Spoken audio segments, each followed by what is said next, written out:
Hello everyone, स्वागत है आपका एक बार फिर से निमिज नॉलेज पॉइंट पर। तो आज हम लोग जनरल स्टडीज एमसीक्यू का सेट 34 करने जा रहे हैं। इससे पहले 33 सेट जो है वो मैं करवा चुकी हूँ, अपलोड कर चुकी हूँ। आप जरूर प्लेलिस्ट पर जाइए और उनको जरूर देख के जाइए। किसी भी कॉम्पिटिटिव एग्जाम की आप तैयारी कर रहे हो जहां पर आपका जनरल स्टडीज टॉपिक है, जीके आपको आता है, तो ये क्वेश्चंस जो है ये आपके लिए बहुत इंपॉर्टेंट है। आप इनको जरूर करके जाए। तो स्टार्ट करते हैं। चैनल पर नए हैं तो सब्सक्राइब करना है, वीडियो को लाइक करना है और अपने फ्रेंड्स के साथ शेयर करना है। फर्स्ट क्वेश्चन है, सारनाथ स्तंभ का निर्माण किसने करवाया है? सारनाथ स्तंभ का निर्माण किसने करवाया है? क्या हर्षवर्धन ने, या अशोक ने, या गौतम ने, या कनिष्क ने? तो सारनाथ का स्तंभ जो है वो किसके द्वारा बनवाया गया है? अशोका के द्वारा। अशोका के द्वारा। अशोक जो थे वो मौर्य वंश से संबंध रखते थे। मौर्य वंश की स्थापना चंद्रगुप्त मौर्य ने की थी। उनके पुत्र बिंदुसार थे और बिंदुसार के बाद अशोक जो है वो राजा बने थे। ठीक है। अशोक के साथ एक कलिंग का युद्ध हुआ था। अशोक ने एक कलिंग का युद्ध जो है वो जीत लिया था, लेकिन उसमें जो भी मतलब खून खराबा हुआ था उसको देखकर इनका हृदय परिवर्तित हो गया था। तो इन्होंने फिर धम्म विजय को अपना लिया था। ठीक है। धर्म का प्रचार करने में ये जुट गए थे और उसमें इन्होंने बहुत सारे शिलालेख, अभिलेख जो है वो लिखवाए। ठीक है। मतलब अशोक वो पहला राजा था, ठीक है, एक पहला भारतीय शासक था जिसने अपनी बातों को जो है जनता तक अभिलेखों के माध्यम से पहुंचाया है। ठीक है। अभिलेखों के माध्यम से इन्होंने जनता तक जो है वो अपनी बातें पहुंचाई हैं। तो अशोक वो पहले भारतीय राजा थे जिन्होंने अभिलेखों के जरिए जो है वो अपनी जनता तक जो है वो अपनी बात रखी है। ठीक है। तो ये सब सारनाथ स्तंभ है जिसे हम अपने राष्ट्रीय स्मारक के रूप में जानते हैं, वो भी अशोक के द्वारा ही बनवाया गया है। सारनाथ स्तंभ जो है इसको अशोक स्तंभ भी बोला जाता है। ठीक है। और इसे ही हमारे राष्ट्रीय चिन्ह के रूप में अपनाया गया है। राष्ट्रीय चिन्ह के रूप में अपनाया गया है। तो आपको याद रखना है, सारनाथ स्तंभ जिसे अशोक स्तंभ भी बोलते हैं उसको किसने बनवाया है? मौर्य शासक अशोक ने उसको बनवाया है। नेक्स्ट क्वेश्चन है, मगध की राजधानी कौन सी थी?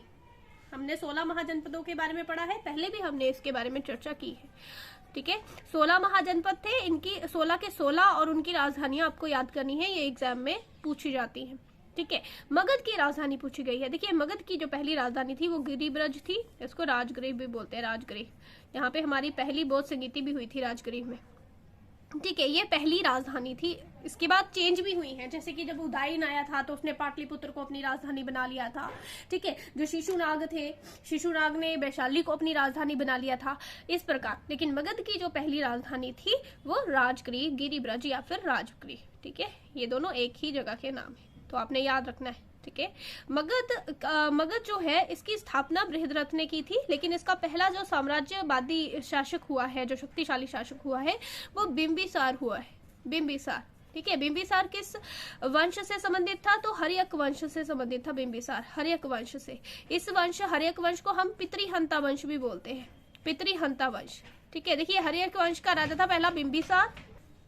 बिंबिसार जो है इनके पुत्र थे अजातशत्रु। ठीक है। अजातशत्रु जो है इन्होंने अपने पिता की हत्या करके जो है वो गद्दी प्राप्त की थी। ठीक है। और अजातशत्रु जो है इनकी हत्या कर दी थी उदयन ने। उदयन इनके बेटे थे, उदयन अजातशत्रु के बेटे थे। ठीक है। अजातशत्रु बिंबिसार के बेटे थे, इनकी हत्या करके गद्दी पर बैठे। उदयन अजातशत्रु के बेटे थे और ये भी अजातशत्रु की हत्या करके गद्दी पे बैठे थे, इसीलिए हम इन्हें, इस वंश को पितृहंता वंश भी बोलते हैं। ठीक है। तो आपको याद रखना है, मगध जो था इसकी पहली राजधानी गिरिब्रज, राजगृह थी। ठीक है। नेक्स्ट है, विरूपाक्ष मंदिर का निर्माण किसके द्वारा किया गया है? विरूपाक्ष मंदिर जो है ये कहाँ पर है? विरूपाक्ष मंदिर ये है हम्पी, कर्नाटका में। हम्पी, कर्नाटक में। ठीक है। और किसने इसका निर्माण करवाया है? तो चालुक्यों ने जब पल्लवों पर विजय प्राप्त की थी उस समय जो है वो इसका निर्माण, विरूपाक्ष मंदिर का निर्माण करवाया गया था। और विरूपाक्ष मंदिर जो है ये किसको समर्पित है? तो भगवान शिव को। ठीक है। ये भी याद रखना है, भगवान शिव को समर्पित है ये। विरूपाक्ष मंदिर किसको समर्पित है? भगवान शिव को समर्पित है। ठीक है। तो ये भी आपको याद रखना है, विरूपाक्ष मंदिर हम्पी, कर्नाटका में है, भगवान शिव को समर्पित है। और किसने इसका निर्माण करवाया था? तो चालुक्यों ने। नेक्स्ट क्वेश्चन है, किसी स्थान का मानक समय निर्धारण करने का आधार है? किसी भी स्थान का मानक समय जो निर्धारित किया जाता है वो किस आधार पर निर्धारित किया जाता है? तो वो हमारी 0 डिग्री देशांतर जो है उसके आधार पर निर्धारित किया जाता है। तो देखिए, अगर हम इसे पृथ्वी मान ले तो पृथ्वी के बीचों बीच से जो पृथ्वी को 2 भागों में बांटती है वो है 0 अक्षांश रेखा, जिसको हम भूमध्य रेखा कहते हैं, भूमध्य रेखा कहते हैं।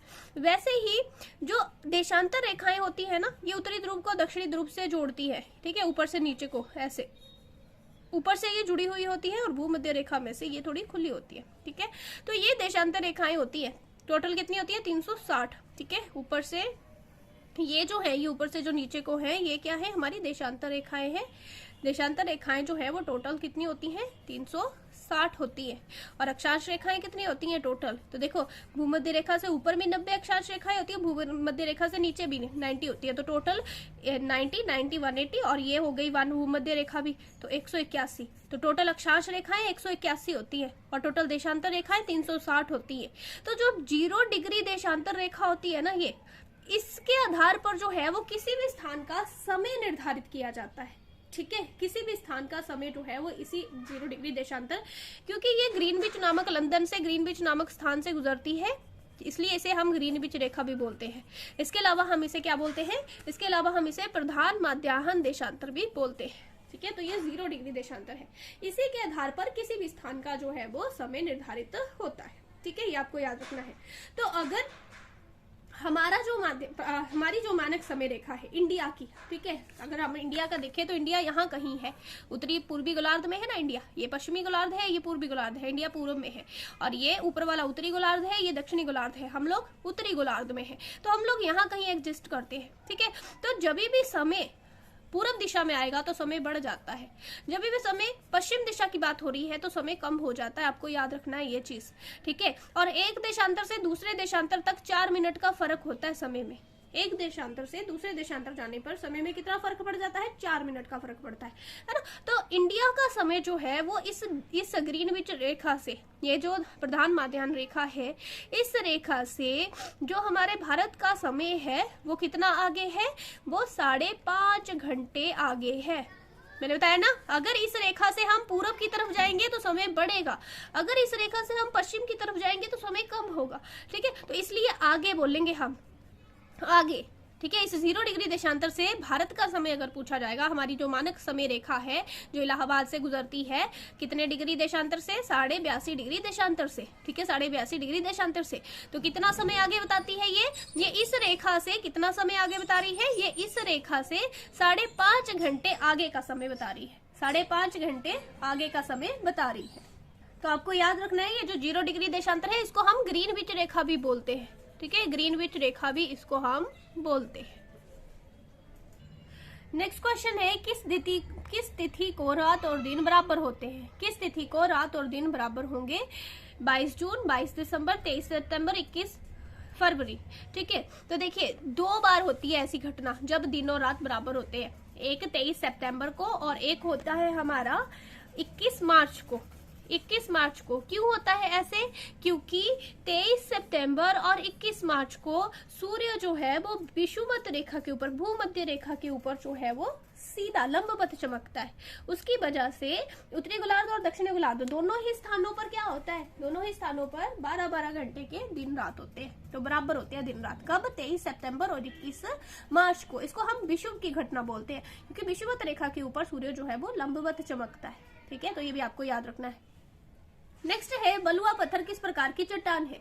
देखिए बलुआ पत्थर जो है वो एक अपसादी चट्टान है, ठीक है। ये परतदार चट्टानें होती हैं, अपसादी चट्टानें, ठीक है। तो इनमें जीवाश्म पाए जाते हैं, तो अपसादी चट्टानें जीवाश्म युक्त होती हैं, ठीक है, जीवाश्म पाए जाते हैं इसमें, परतदार चट्टानें होती है ये, और इनमें कोयला, पेट्रोलियम है ना, खनिज तेल, ये सारे भी अपसादी चट्टानों में पाए जाते हैं। तो बलुआ पत्थर भी एक अपसादी चट्टान है, बलुआ पत्थर, चूना पत्थर, ठीक है, ये सारी क्या है, ये अपसादी चट्टानें। नेक्स्ट क्वेश्चन है, दुधवा टाइगर रिजर्व किस राज्य में स्थित है। दुधवा टाइगर रिजर्व जो है वो उत्तर प्रदेश में है, ठीक है, नेपाल के साथ सीमा बनाता है ये। और कब स्थापना की गई थी, 1987 में, 1987 में इसकी स्थापना की गई थी। नेपाल के साथ ये सीमा बनाता है, ठीक है। तो याद रखना है, यूपी और नेपाल की सीमा के ऊपर है ये दुधवा टाइगर रिजर्व उत्तर प्रदेश में। नेक्स्ट क्वेश्चन है, किस लोह अयस्क में 72% लोहा पाया जाता है? ठीक है, तो इनमें से किसमें जो है वो 72% लोहा पाया जाता है? तो वो है मैग्नेटाइट। मैग्नेटाइट में, मैग्नेटाइट जो है इसमें 72.4% जो है वो लोहा पाया जाता है। इसके अलावा अगर आपसे पूछा जाए तो जो हेमेटाइट है उसमें 69%, 69.9%, लिमोनाइट जो है इसमें 55% लोहा पाया जाता है। ठीक है, और इसके अलावा जो लास्ट बचा सिडेराइट, उसमें 48.2% जो है वो लोहा पाया जाता है। ठीक है, तो ये आपको सारे याद रखने हैं, सबसे ज्यादा मैग्नेटाइट में। नेक्स्ट है, लोकतांत्रिक विकेंद्रीकरण का आशय क्या है? विकेंद्रीकरण का मतलब होता है ना शक्तियों का बंटवारा करना, शक्तियों को बांटना। ठीक है, लोकतांत्रिक विकेंद्रीकरण, तो उसका उदाहरण संघीय सरकार होगी, संसदीय सरकार होगी, लोकतांत्रिक या स्थानीय, तो स्थानीय सरकार। उसका उदाहरण कौन होगा? पंचायती राज। ठीक है, ये जो है स्थानीय सरकारें जो होती हैं जिसमें जनता को शक्तियां दी जाती हैं, है ना, जो जनता के प्रतिनिधि होते हैं उनको पावर दी जाती हैं। ठीक है, तो इसको हम लोकतांत्रिक विकेंद्रीयकरण बोलते हैं। तो जो स्थानीय सरकारें हैं वो लोकतांत्रिक विकेंद्रीयकरण का उदाहरण है। ठीक है, नेक्स्ट है, भारतीय संविधान में शामिल है। भारतीय संविधान में कितने अनुच्छेद, कितने भाग और कितनी अनुसूचियां हैं? तो 395 अनुच्छेद हैं, 22 भाग हैं और 12 अनुसूचियां हैं। मूल संविधान में 8 अनुसूचियां थी, 4 अनुसूचियां बाद में जोड़ी गई हैं। ठीक है, तो ये अनुसूचियों वाला चैप्टर मैं करवा भी चुकी हूँ, पॉलिटी की प्लेलिस्ट भी बनी हुई है, आप देख सकते हो। ठीक है, तो ये आपने याद रखना है, ए इसका आंसर होगा। नेक्स्ट है, किस महासागर की आकृति जो शेप है वो एस आकार की? एस आकार का कौन सा वाला है? प्रशांत महासागर, अटलांटिक या हिंद? तो अटलांटिक।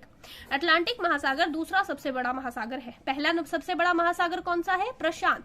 प्रशांत महासागर जो है वो सबसे बड़ा महासागर है। सेकंड नंबर पे अटलांटिक, थर्ड नंबर पे हिंद महासागर। ठीक है, तो अटलांटिक महासागर जो है उसकी आकृति एस आकार की है। अटलांटिक महासागर की आकृति एस आकार की है। ठीक है, तो ये आपको याद रखना है।